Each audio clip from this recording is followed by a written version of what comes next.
Yeah, you communicate, you celebrate, you get behind it, you work with the team so they understand what you're trying to do, so it's not hidden somewhere on the menu and it's buried so nobody sees it.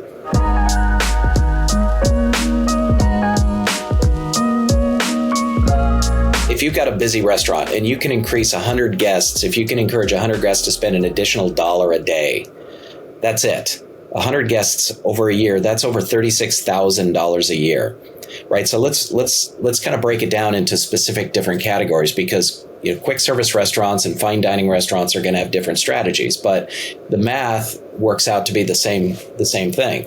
So an analogy in a scenario that I was working with a client was we started talking about their menu, and they were coming up with some, what can they do? So we talked about, hey, let's create a value item that is an easy upsell. So they created an appetizer. They priced it at $8, really reasonable, right? Pretty cheap, yeah. On a $25, per entree kind of a head, an $8 appetizer is a good value. So it's a good entry point for their guests. We figured, all right, what's our goal here? We want to sell it to 10 tables a day, right? Pretty reasonable, right? 10. So we've got $80 a day coming in just from one $8 appetizer. So when we started to look at it, say, hey, that's $2,400 a month in additional revenue just from this one item. Over time, I mean, when you're looking at a year, that's almost $29,000 a year from one entry-level appetizer that they're adding to their menu. So that becomes real dollars. Why are you doing it? What's the reason behind it? So the more you share this with your teams, the more they're aware and they're behind the effort to get this in front of the guests. You taste them on it. You show them why they're doing it. You show them the math behind it, and for the servers, what's the impact to them is their increased tip.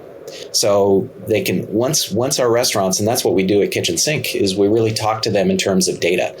So when they're starting to look at, hey, $29,000 a year, what does that mean in terms of additional revenue for the staff? The servers can make, if they're making 20% of that, then all of a sudden you're talking about pretty good increases in their tip takeout. So that you start to incentivize them, and you start to look at, yeah, you communicate, you celebrate, you get behind it, you work with the team so they understand what you're trying to do, so it's not hidden somewhere on the menu and it's buried so nobody sees it. Just in the most basic level, I mean, we have restaurants that are really smart about this and look at an average tip rate. And so and especially in a quick service operation where it's not a direct tip situation, you can look at the income that is generated for the staff by this, and that's all information. The key is sharing that information, sharing it with the people that are actually out there on the trenches making the difference. Right? And so if you're just putting an $8 appetizer on your menu, it's not going to do anything. But if you're getting the team behind it and you're incentivizing them to do it, you're running a sales contest, you're encouraging them, you're posting the data, you're showing them the impact of this, they're getting behind the win. Everybody wants to be successful. It's a team effort. You'll see them really embrace that pretty quickly.